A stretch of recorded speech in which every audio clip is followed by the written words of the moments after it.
Al Jazeera Podcasts.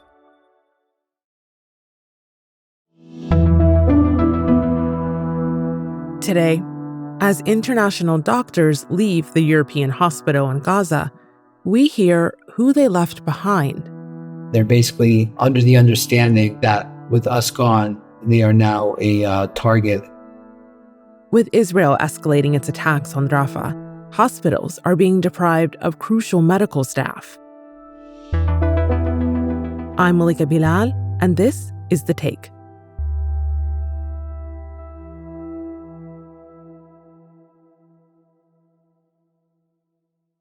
Over the last week, a group of international doctors, including Americans, Jordanians, and Australians, were stuck in Gaza. Israel had closed the borders, and no one was being allowed to leave. The Rafah border crossing has been closed on the Palestinian side. Israeli tanks are now blocking the main artery, bringing humanitarian aid into the Strip. The closure hasn't just stopped relief getting in, it's also stopped people getting out. After pressure from U.S. government officials, Israel granted safe passage, but only for American and British medical staff. I did not think that was right. I don't think any of us, I don't want to even say, we did not think it was right. I thought that it was not fair, and that's why I chose to stay behind with two of my other colleagues. We figured this would be the best opportunity for us to be able to leave as a team. Dr. Hamawy is a former U.S. Army combat surgeon from New Jersey. He was on a mission to Gaza with the Palestinian-American Medical Association. He was assigned to work at the European hospital in Khan Yunis. It all of a sudden put a dynamic that was never in our conscience at all. It's like now we're being sorted out by nationalities. And why is the American able to leave and, for example, the Egyptian or the Omani can't? And even with us, we had two green card holders, and they were not given the opportunity to leave. Dr. Hamawy decided to stay despite the daily risks to his life. There was several attacks and explosions that were near the hospital. We heard them, they shook the hospital. There's been a pattern of threats and attacks on hospitals by the Israeli military. 30 out of 36 hospitals in Gaza were hit by Israeli rockets. Roughly a dozen of Gaza's 36 hospitals are only partially functioning. The European hospital is one of them. It was also being used as a shelter for close to 30,000 Palestinians. It was like a little city with people living in the hospital, around the hospital, children running through the halls, people cooking on the stairway. Just days after he arrived in Gaza, Israeli tanks entered Rafah, not too far away from the hospital. The Israeli army has warned all residents and displaced people to leave the eastern neighborhoods of Rafah. That's ahead of what it says will be the use of extreme force in the eastern part of the city. People started fearing that as the Israelis came closer, that the hospital would become a target, even though we were still there, but they felt it was just a matter of time. And also many of the staff who were working there had family that were evacuating the area completely, so they had to leave with them. Dr. Hamawy said the hospital emptied out even more in the last few days. It dwindled, and then after the first U.S. doctors left, it drastically went down after that. There was a true sense of fear. Dr. Hamawy isn't new to war zones. He served in Iraq, and one major difference, he says, is many of his patients now are children. I did see a few children in my time in Iraq, but probably a handful. This is a daily experience. Even this morning, there was a call to the emergency room. We had 5 children, all under the age of 7, that were there, that were hit with shrapnel.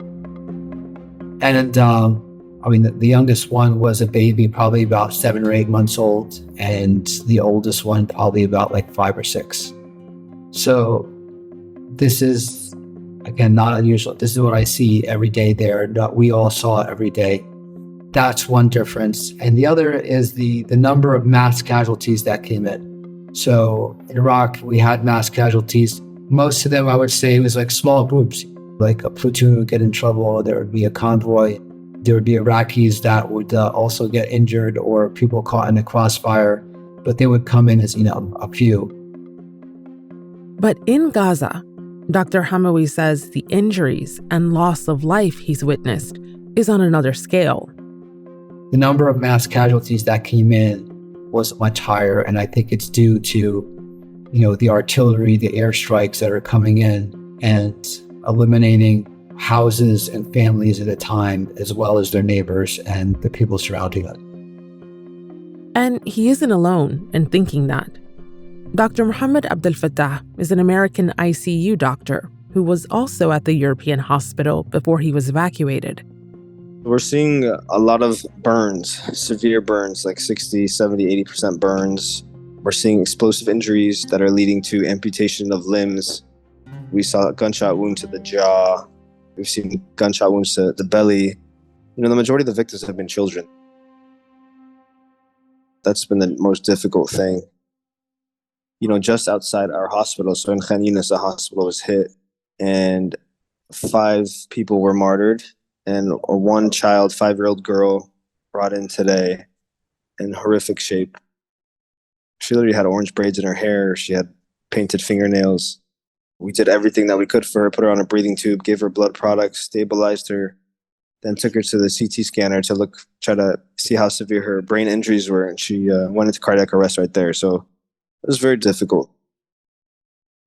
After the break, the struggle to get Dr. Hamawy out of Gaza and who was left behind.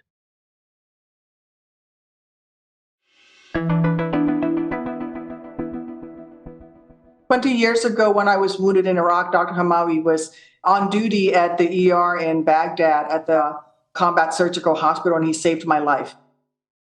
U.S. Senator Tammy Duckworth from Illinois was one of the main advocates fighting to get Dr. Hamawy out of Gaza safely. Everybody is doing everything they can to get this group of doctors out, but also the next group of doctors in to help the civilians in Gaza. After a week of uncertainty on when he and his non-American colleagues could leave Gaza, they were finally given access to leave through the Israeli border into Jordan this week. We spoke to Dr. Hamawy in Amman. The Jordanians, they took the lead on this. They did basically what the United States did not do. They accepted all the nationals that were involved in our group. They took everybody in without exception. And it was just a matter of coordinating with all the parties to also allow us to pass through Israel, because the path to Jordan is not direct like Egypt, where you just cross the Rafah border and you're there. We actually have to travel through Israel to get to Jordan. Currently, there's no confirmation if a replacement team will be allowed in. As we were leaving, people were visibly scared. They came up and asked, "Did you hear about something that is telling you to leave?" They're basically under the understanding that with us gone, that they are now a target. I think they feel that as foreign nationals that we have some kind of immunity. As Americans, that we have some kind of immunity. Whether that's true or false, clearly while we were there, we were not attacked, and we were there as a large group. But many of them were at other hospitals when they were attacked. So they migrated from, some of them were at Shifa Hospital and had to flee. Despite the presence of the international doctors, there were far too many injured people for the staff to properly care for patients. Even when we were there was not enough staff. We were shorthanded. We did not have enough anesthesiologists. We did not have enough nurses. The people there are overworked. Medical students and nursing students are basically doing the work of staff just to fill in some of the gaps. And with our departure, it's not even worse.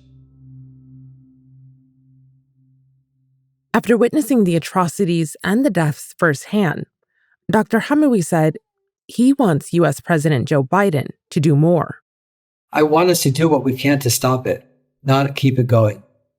We have the power, we have the resources, we have the leverage to end this. And what's happening is not who we are as a country. What's happening is not what we want to be looking back on and regretting. It's gone on far too long. The facts are there for what we see.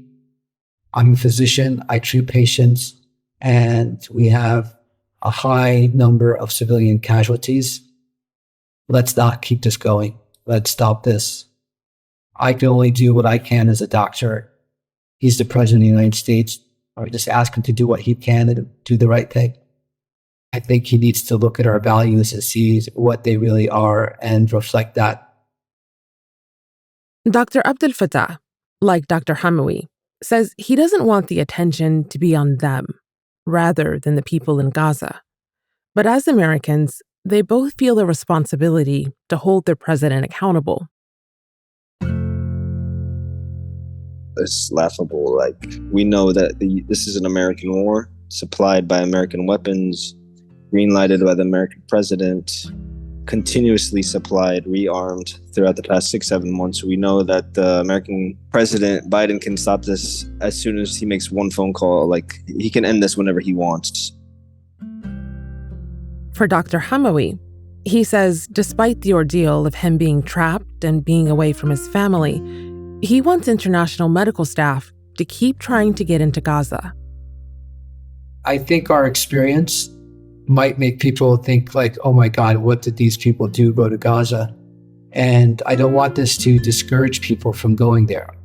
If I have the opportunity to go back, I will. There should be an open corridor in and out all the time for medical aid and humanitarian aid. And if you can go there, they need you. If you're anywhere in the healthcare space, and it goes beyond that. I mean, they kind of need everything. The whole infrastructure is destroyed. Don't let our short delay there, which seemed like a lifetime, but it was only a week longer than what we had to stay, discourage people from doing what they can and providing the aid they can. And Dr. Hamawy had a message for his Palestinian colleagues still in Gaza. My message is, I'm sorry. We had to leave. We were there for a short period of time, that you're not forgotten, and that we are going to do the best we can to get more medical help there, or resources, or aid, that we will continue to work for you even though we're not there beside you. And I hope to send soon.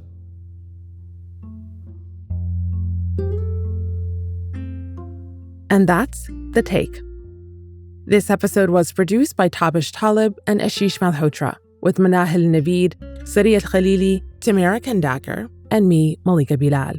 It was edited by Noor Wazwaz. Our sound designer is Alex Roldan. Alexandra Locke is The Take's executive producer, and Ney Alvarez is Al Jazeera's head of audio. We'll be back tomorrow.